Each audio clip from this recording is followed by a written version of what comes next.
YouTubers, gamers, and moviegoers, what's going on, guys? I'm the Messiah, this is Messiah Entertainment, and today we are reviewing Spider-Man Into the Spider-Verse. Guys, this is the latest Spider-Man film released by Sony Pictures in theaters. However, switching things up a little bit, this is an animated Spider-Man film. This time we follow Miles Morales, who, similarly, after being bitten by a radioactive spider in the subway, gains Spider-Man's powers. Now he has to himself become a Spider-Man and help out the other Spider people in order to save the multiverse. Despite the fact that I was pretty excited after seeing the very first trailer to this film because the animation looked amazing, I gotta admit, I feel like I was underestimating this film for the past few months. You know, the closer the film got and the more trailers that came out, the more and more hyped I would get. But for some reason, like a few months ago when the thing was at Comic-Con, I didn't even really pay attention to it. I was just kind of, yeah, okay, me and my friends are kind of like, oh, okay, it's an animated film. We've never really seen Spider-Man, you know, on the big screen animated. How good could it really be? And honestly, the answer to that is really freaking good. First off, let me restate this. The animation in this film is absolutely gorgeous.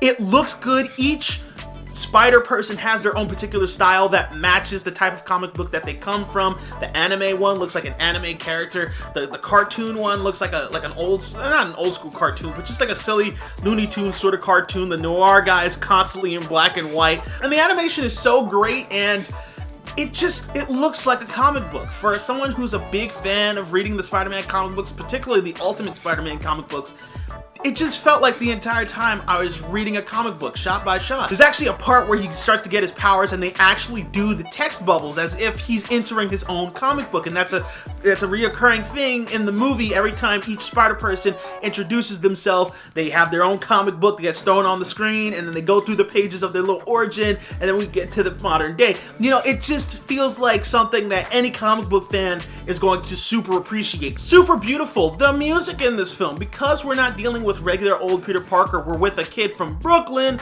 and you know, we could add a bit more flavor to the music. It doesn't just have to be some orchestral score. You know, Spider-Man has had some of the best themes ever, from the Sam Raimi ones to, you know, maybe not the Mark Webb ones, but you know, Spider-Man Homecoming has their little theme and whatnot. It has great music, but this one we're able to add different songs that you honestly wouldn't expect to see from a Spider-Man movie. We're able to add Juice WRLD in there. Juice WRLD has a song in the film. There's a song from Ray Shremmerd and Post Malone. You know what I mean? Like, you're just able to do so many different things. And the fact that this is animation allows you to do so many more things that you probably just couldn't really do as well inside of a live action film. As much as I loved Spider-Man Homecoming, as much as I love Spider-Man 2, you kind of have to go a little bit more conventional with it, with just kind of creating one villain and, you know, having that's the other thing. Remember how in the live action films there's more than one villain and it just doesn't work? For some reason with this animated film, we could have a bit of Doc Ock, we could have a bit of the Green Goblin, we could have a bit of the Kingpin, and it feels like a world that Spider-Man's lived in before, and it makes sense for these villains to be here. We don't have to do a whole introduction in on every single villain.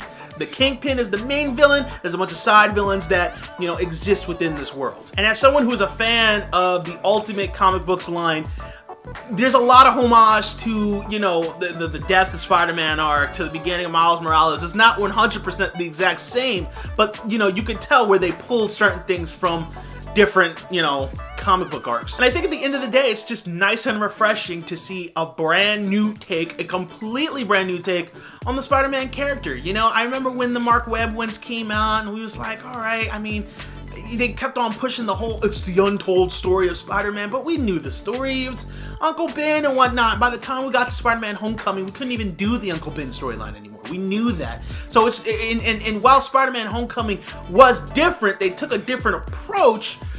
This one is about the most different of an approach that I've ever seen from Spider-Man in terms of on the big screen.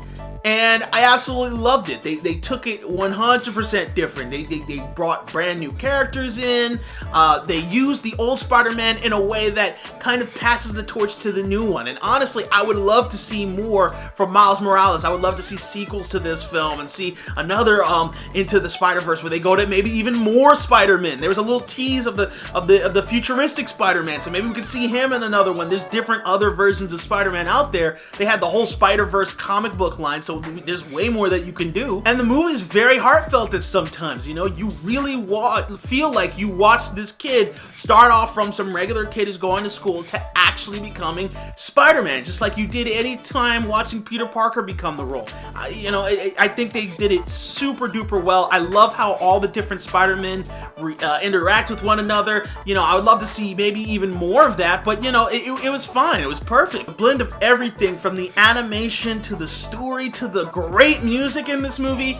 It all blended together so well to make, honestly, one of the best Spider-Man movies ever made. And don't sleep on this because it's just animation. I know, myself kind of included, but I know there's a lot of other people who are still kind of on that sort of like, oh, it's animation, can it really be that good? Yes, it can really be that good. Honestly, I don't know if it knocks the other Spider-Man movies that are my favorites, which would probably be Spider-Man 2 and Spider-Man Homecoming, on about the same level.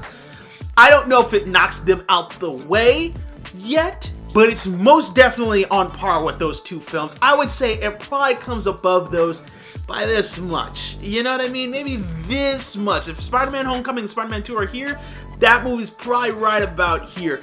It beats it by that much, but I think with the animation and whatnot, the different type of music, the fact that this is finally a brand new origin story that's not the same, that's not Uncle Ben getting shot from the robber, and you know, it's not something that we've seen before.